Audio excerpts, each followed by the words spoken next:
Okay, new mic setup. Hopefully this is okay. Let's see what happens. Also, I am like a naturally pink person because I overheat and I wore a red shirt. Maybe not the best idea. Not the point. I'm Quinn Moone. I write queer fairy tales, and today I will be talking about my sad gay summer reading, Death in Venice. Death in Venice, sans all the notes. This was actually, okay, I posted my vlog. My vlog is very reactionary. My vlog is actually me reading it usually in real time, me commenting on just thoughts, expectations, and lack of expectations. It's less analysis and more just me just, oh my God, what the heck are we doing? This, I actually want to talk about the themes that Thomas Mann is trying to address with this book. So let's cover first the themes that we're trying to address, okay? We are talking about beauty and decay, art and the artist, mortality and the fear of death, obsession and the destructive power of desire, youth and age. Gustav and Tadzio are two prime examples of each of these themes that Thomas Mann is trying to explore. As I was reading this book, I realized how kind of almost sexualized everything was. And at first I was like, well, it's because we are in Gustav's head and he is lusting after Tadzio. I did a little bit more research. Thomas Mann was a contemporary of Sigmund Freud. So Sigmund Freud was out there being like, Oedipus, we're all in love with our parents. And Thomas Mann was falling in love in lust of an obsession with this kid in Venice, right, in 1911. So there was a lot happening, including a cholera epidemic in Venice. Thomas Mann also struggled with his bisexuality his entire life. And he uses his art and his works to explore that bisexuality in the only safe way he could in the 1900s. I understand that. And I can appreciate what this story is from that perspective. Once you move past what ink on the page we're talking about, everything becomes even more tragic because of what Thomas Mann is exploring. So let's talk ink on the page, and then we'll talk themes, and then we'll talk what I think this story is really trying to tell us. Ink on the page. In Death in Venice. Ink on the page, we are following Gustav as he has a writer's block. And he decides that he needs to get away for a bit and figure it out because this has never happened to him before. He is a very successful, well-known, renowned author. So he decides to go to Venice. He hasn't had good luck in Venice in the past. For some reason, he's like, I'm going to try again. Perhaps he was inspired by this beautiful youth, this beautiful person that he saw at the train station, and he was inspired to go to Venice. Off to Venice he went. Once he gets there, everything looks terrible. Everything is described as foul, pestilent, miasmic. Like everything is so gross and disgusting and grotesque. And Gustav is just not having a good time. So after the first day or two that he's feeling even more ill than he was, he's like, all right, this isn't working. I have to go somewhere else. And he's figuring out which of his many houses to go to. Very aristocratic problems, noble. He's debating all this before dinner. And that's when he sees Tadzio. Tadzio is a young Polish noble. He is 14 years old and he is with his family on vacation in Venice, in foul Venice, but Venice nonetheless. That is his undoing because he becomes fascinated first with Tadzio's beauty. I feel like that was more of like an art and a muse because he purposely seeks out where Tadzio is to write his books. In the movie, he's like writing music. There's a film adaptation of this. He seeks out Tadzio as a muse, I think at the beginning, and then that slowly kind of, all right, back up. Well, all right. One of the themes is about the relationship of the art and the artist. Thomas Mann declares, or Gustav declares the book, that an artist is always at the whims of their passion. An artist that lives repressed or suppressing those passions will one day succumb to them and it will eventually destroy them. Gustav makes a point to mention that he lives a very restrained, very controlled, limited life because of the fact that he is an unhealthy person. He has not had good health in his childhood. He knew from childhood that he was going to be an amazing author. So he used every single ounce of energy he had to create writing, to create art, to channel it into his creativity. All of this business of like chasing people and like passions and all that jazz. He had no time for that. Now fast forward to what, him in his like 50s, I would guess. He meets Tadzio, who is the most inspiring individual that he's ever met. He meets Tadzio at the cusp of him leaving. So he decides, let me still leave There is this whole mishap with his luggage, and he's like, this is a sign that I should stay. Thus, we have succumbed to temptation. Gustav is very open about following him, watching him, stalking him. At first, Tadzio is none the wiser. In the film, he is. In the film, he immediately notices when Gustav is staring at him, and he looks right back at Gustav, and he's like, let's play a game. Don't do that. That's dangerous. Never play with stalkers. But Tadzio did that. In the book, it took a little bit more time for Tadzio to really notice that he had this older man like at his whims. And thankfully, there was no essay. Like, nobody was in danger, sort of. It could have definitely been a whole lot worse. Tadzio begins to play this game with Gustav because I think Tadzio wanted to be adored. Tadzio loved being adored. Tadzio knew he was young, that he was beautiful, that people wanted him to be him. Tadzio was the perfect person for Gustav to kind of become infatuated with because Tadzio welcomed that. He wanted to see Gustav go out of his way to do anything, to be near him, to see him. He wanted to see Gustav. Towards the end, he would stop so that he could watch Gustav run to him so that he could see him. Like, Tadzio was very overtly, you will follow me no matter where I go, and you will amuse me. That's the way I saw it. I think that because Tadzio was born into the nobility, he had a lot of privilege. He did not ask, he demanded, and he was given everything he wanted. And he wanted to play with this person that is also now nobility, but Gustav had to climb his way up, had to work towards what Tadzio was given by birth. I believe that this game was amusing to Tadzio, and that's why he entertained Gustav, to the point that even his family was like, what is this creepy guy doing stalking you, right? Because it got really, really bad. As the story progresses, so does Gustav's obsession. It becomes even more intense, because even more lustful. Finally, halfway through-ish through the book, he admits that he's in some type of love with Tadzio. This is not love. This is obsession and lust and a lot of problems that, Gustav never unpacked. But he believes that he's in love with Tadzio.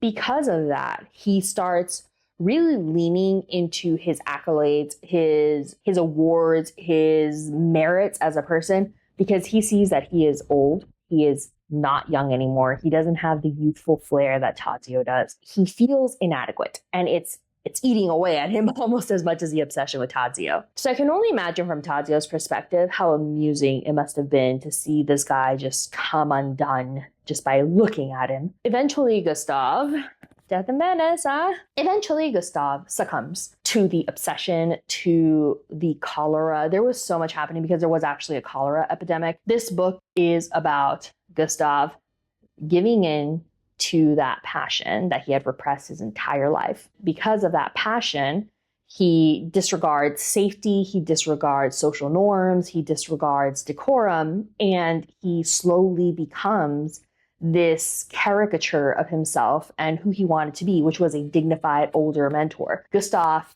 references pederasty very heavily in the book. He kind of relies on that to justify his obsession with Tadzio, and he lies to himself that he sees Tadzio as a mentee and he's like an older mentor, and it could be, that type of relationship. It quickly devolves, and it becomes clear that that is not the case. So that is what we're working on with ink on the page. The themes that Thomas Mann explores. So Thomas Mann's writing is very philosophical.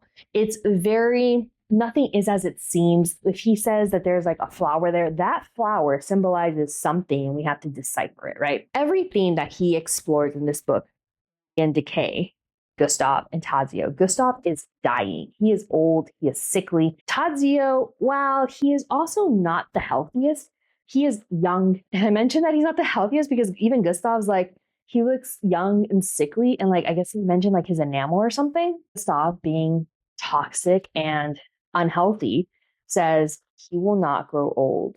And that made him happy because Tadzio will never stop being his muse. Tadzio will never not be beautiful. And that brings him joy, and it's sickening and it's awful. And it kind of just shows how dysfunctional his logic was at that point. Beauty and decay, Tadzio and Gustav. Mortality and the fear of death.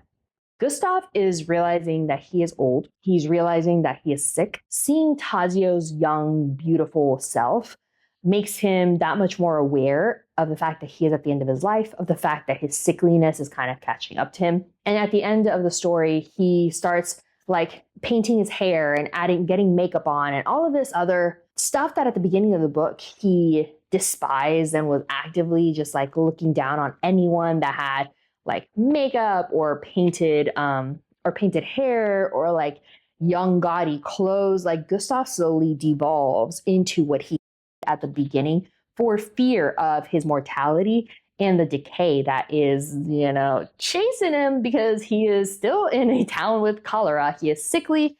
And there's another, I guess the air was too hot for him, and so it was making him even sicker. A lot of sickliness going on in this book, right? Mortality and the fear of death. Gustav is actively avoiding that by obsessing over beauty and trying to paint himself into being young. It just looked kind of creepy, honestly, in the movie. It was very, very gross. Obsession and the destructive power of desire. Youth and age. Obviously, Tadzio is the epitome of youth. He is 14, literally 14. When they said youth, I'm like, fine, it's a minor. Okay. I really hoped that he wasn't 14. He fucking is. Okay, whatever. That also put like the super ick on me. I was not okay with that. But whatever. Youth and age, okay? Obviously, Tadzio is the beautiful youth. He is young. He is gorgeous. The actor that they cast is a young, beautiful young boy. The trauma and the fallout from that film is actually awful. He had this horrible life experience after that. So that was really, really terrible. The character himself, though, was perfectly casted for this young, Polish, beautiful Adonis type of youth with blonde hair, blue eyes, like the whole 9 yards. He was young, gorgeous, and just peak youth. And age. Gustav. Gustav is much older. He is unhealthy, as we have already mentioned. Like, the embodiment of these themes that Thomas Mann is exploring are in both Tadzio and Gustav. These two characters carry all of the themes. They carry the story. And there's hardly any actual interaction between them. It is actually Gustav obsessing over Tadzio, obsessing over his appearance, obsessing over what he could possibly be thinking, obsessing over what Tadzio possibly looks like, obsessing over hearing Tadzio, obsessing over people calling his name. He's like, I want to hear them say his name. I want to hear him respond to it. I want to hear his laughter. I want to hear his friends. Like, he is just obsessed with every single thing that Tadzio is. And Thomas Mann chose characters that carry those themes really well. The other themes that are also explored are the art and the artist, and obsession and the destructive power of desire. Those two kind of go hand in hand. In the second chapter, Thomas Mann makes a point to call out that the artist is always at the whim of his art. I disagree with that for a multitude of reasons. You can't justify your stalker ways because I am an artist. Obviously, I'm going to succumb to these desires. No, you don't. Self-restraint, the thing, right? Anyways, the relationship between the art and the artist is something that is deeply explored. There is an argument made in the book that unless the artist succumbs to his passions, obsession, he is not a true artist. He is not truly creating and being an adequate vessel for his artistic inspiration. Because of his restrained life, the artist is always cheating his art, is always almost distorting what his true art should be. And that's the argument in the book. By extension, if the argument is that the artist is always at the whims of his passions, then obviously that will lead to obsession and the destructive power of desire. If an artist has no way to check himself, because that would be betrayal to their art, and they choose to live libertine ways, I think of Lord Henry and Dorian Gray type of situation. If they live a life that is unrestrained and give into their obsession, that obsession will eventually destroy them because of the lack of restraint. But how can an artist then be a true artist if they restrain themselves and by extension corrupt their art? So let's pause there for a moment, okay? I was reading that chapter at 11 o'clock at night. So midnight Quinn was just like, oh my gosh, what's happening? All these philosophical questions I had no business asking at midnight, okay? If we look at the themes of art and the artist and obsession and the destructive power of desire, this book clearly depicts that as well. Because at the beginning, when the obsession was a little more musy instead of lust, Gustav seeks out Tadzio and he writes music, I think, in some of the scenes in the film. And he creates in front of Tadzio. He watches him play, he watches him lounge, he watches Tadzio just be like a young, beautiful god, because Tadzio's like, man, I'm young and beautiful and this guy loves me. I get it. Hey, if I was young and beautiful, maybe. Don't do that though. That's very dangerous. I'll be playing with stalkers. But Gustav actively sought him out to create. He found inspiration in him. That is where the artist, Gustav, starts succumbing to his passions, his obsession with Tadzio. When we get into obsession and the destructive power of that desire is when we kind of just go off the rails and Gustav starts stalking Tadzio, starts obsessing over Tadzio. The lack of restraint that is inherently destructive to the artist is what will prevent the destruction via that obsession, right? So it's kind of like you're stuck between a rock and a hard place. This entire story, the themes that are explored in this book, cannot be explored without the characters of Tadzio and Gustav. So everything that this book is only what it is because of Tadzio and Gustav. I feel like if Thomas Mann had chosen, I don't know, there are obviously supporting characters. There are like the clerks, there's the barber, there's the guy at the embassy. There are other supporting characters, but throughout the entire book, we are stuck in Gustav's head. And because the only thing in Gustav's head is Tadzio, it feels like this book is only about Tadzio and Gustav. It feels like they are the only two people in all of Venice and his family. Because of the other thing that I think Thomas Mann is exploring, I think that was a very smart, creative choice. Is that all I had to say about themes?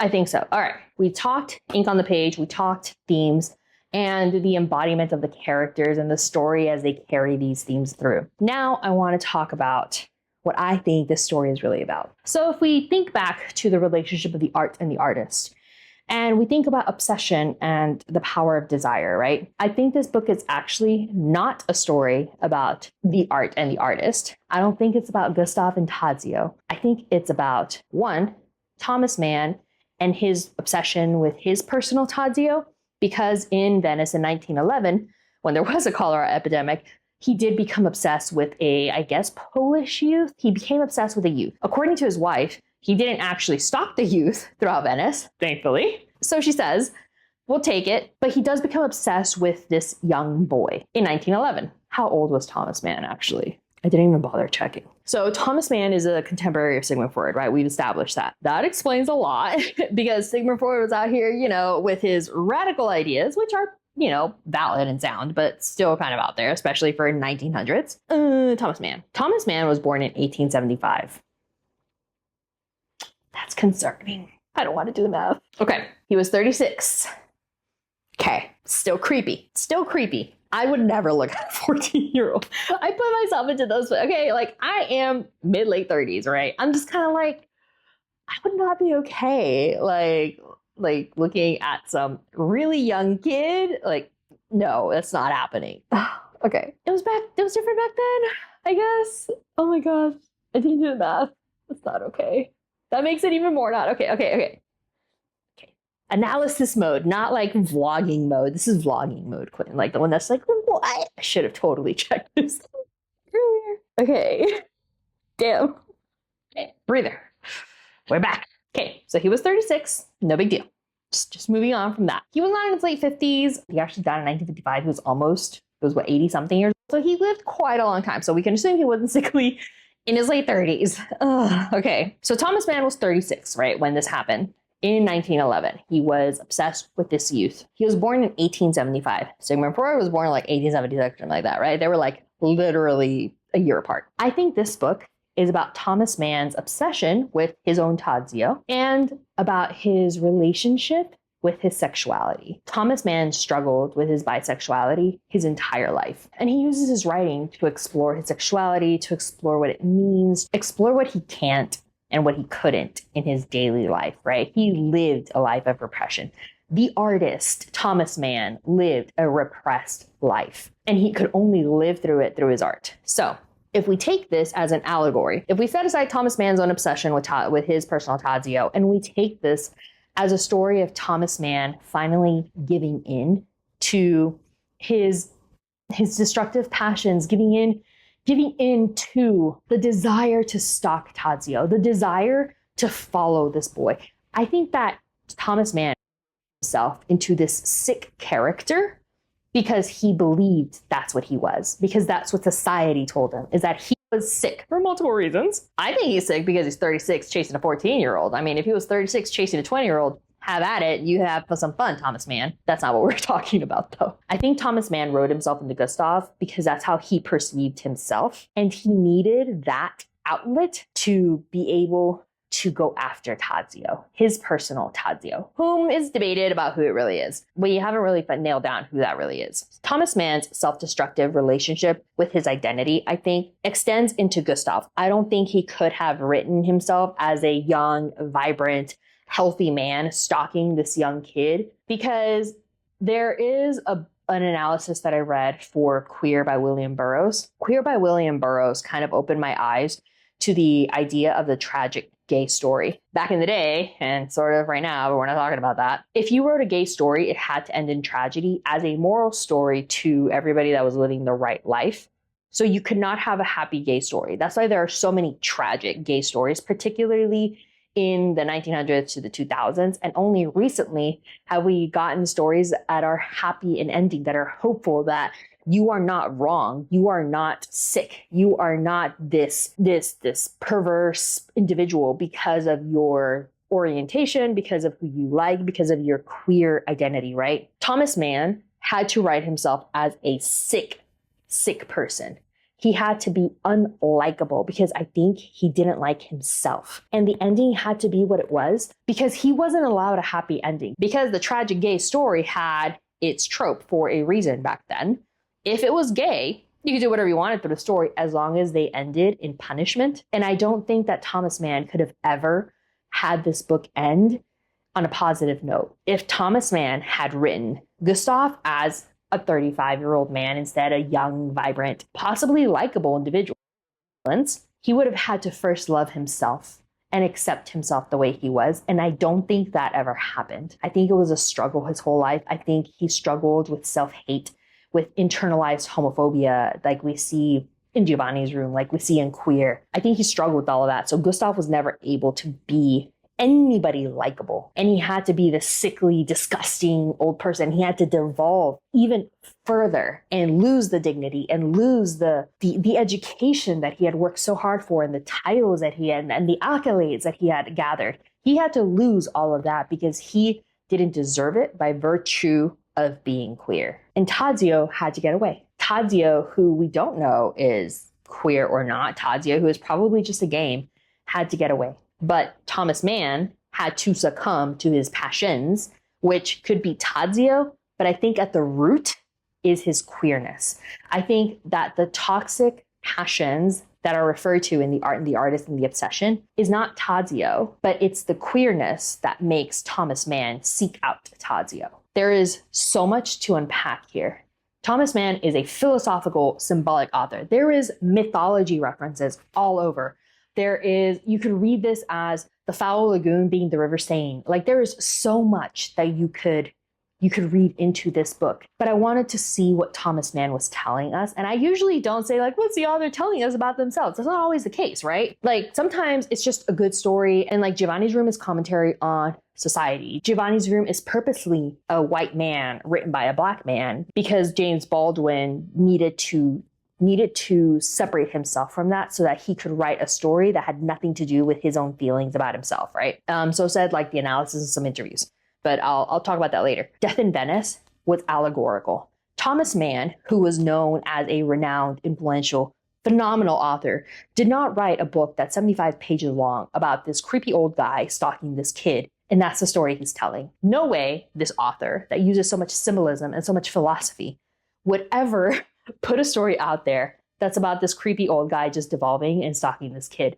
There is an allegory here, and it must be read as an allegory. Otherwise, we're what? We're missing the forest for the trees. We are not seeing the big picture.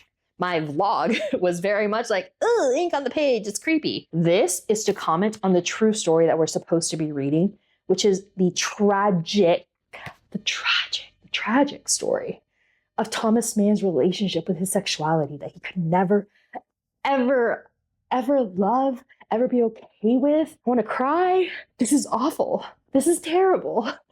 Thomas Mann struggled with this his entire life. And the only way that he could get out this phase, this youth that he was so obsessed with, he was as obsessed with his youth as Gustav is. This is his only way to explore his sexuality. And because of so much repression, it gets distorted into this crazy, sick stalker feeling. It didn't have to be like this. If Thomas Mann had a healthy outlet, this wouldn't have happened. I don't believe this. I would have hoped it wouldn't have happened. Or maybe he might have actually had to write this because he was so inspired by this young, beautiful youth, but he would have been 35. He would have been desirable. He would have been handsome and influential. He wouldn't have been this sickly old man. Like, there's so much to unpack. And the more you think about it, the more tragic this is. And like, I guess this is a win. Because my vlog, I was like, it might not be a win. I think it is. It might be a win. It's just a win that you have to see that I have to see allegorically. I cannot take this book at face value. Taking this book at face value is doing a disservice to what this story is actually about. It's writing it off as this tragicomedy. It's writing it off as this just terrible, terrible piece of creepy authorship, right? That's not the case. I don't usually do this, but this is an allegory of Thomas Mann's relationship with his sexuality and the only way that he could give an outlet to the passion and the inspiration that this youth in 1911 in Venice inspired in him. That's just so damn tragic. Oh my God. Can you imagine?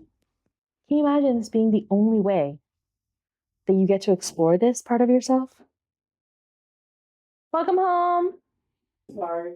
No, I'm gay wallowing. You really? I can't. I finally talked about this book the way it's supposed to, and it's like so tragic. I heard gay, cry, gay, cry, tragic. Gay, oh no. Gay, whale. Okay, so what was I saying? This book, you have to read it as an allegory. There are some books that you can take at face value. There are some that you can just focus on what's written. Queer is one of them by William S. Burroughs. You could take the story for what it is and still have, I think, a very sound experience. If you read this book as it is written, just ink on the page without thinking past it and trying to think of how Thomas Mann very intelligently incorporates all of the themes of this book, we're going to miss the core story. We're going to miss what he's trying to tell us. And man, after reading that stuff about queer, like, it's a disservice. It's not fair to Thomas Mann. It's not fair that we don't see him for what he's trying to tell us, that he is possibly unseen because of how strange this little book is. But what's behind it is a queer author in the 1900s trying to find an outlet and trying to show people almost how sorry he is because of the characters and the way they're written, because of Gustav and the way that this book ends. I feel like this entire story is Thomas Mann punishing himself for who he is, for what he feels, and apologizing to the world for being himself and having the nerve, the audacity, the bravery to write about what he truly feels and to write about his relationship with himself. It's almost like he's saying, this is me, I'm sorry. And that's just fucking awful, isn't it? This is kind of a Debbie Downer of a video.